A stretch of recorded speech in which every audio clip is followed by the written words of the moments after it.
Welcome to the show. We are starting again today with the phones and live callers, but don't worry if you don't like that. Next week, there will be no live callers, much to the pleasure of some people and dismay of others. Let's start with, I think it's country code 61. I think this is a foreign call. Caller from country code 61. What's your name? Where are you calling from? And what's on your mind today?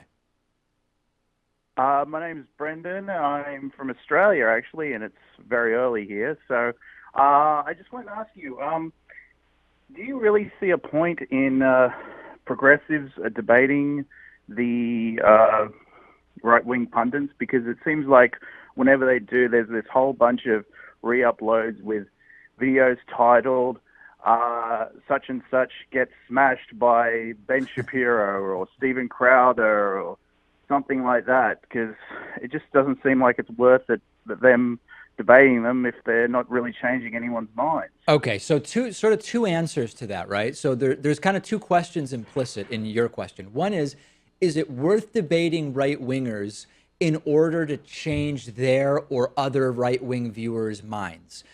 Maybe not. Maybe not. And I've been pretty clear that I don't think it really makes sense to really debate with committed Trumpists at this point. If you're still sort of like a Trump ideologue, it's hard for me to imagine what he could do or how somebody might convince them to change their mind. So at the individual level, I think it is mostly an exercise in futility. However, at the meta level, we don't want to make it seem as though there isn't any opposition to these crazy right-wing ideas. So even though I don't know that a good strategy for winning elections is to try to change the minds of individual right-wingers who hold fallacious or wrong-headed beliefs, we still need to make it clear at the big picture that there's much to debate and that these are not going to be ideas that go unchallenged. Does that sort of make sense?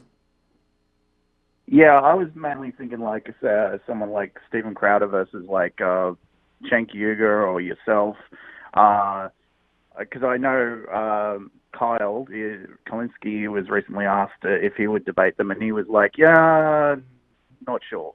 Yeah, yeah. Because I share I mean, I think it's something all of these folks, myself included, would be open to doing because it would attract attention and it would get views. But if we're talking about changing the political discourse through these debates, I don't really know that it's going to happen, Brendan. I don't know.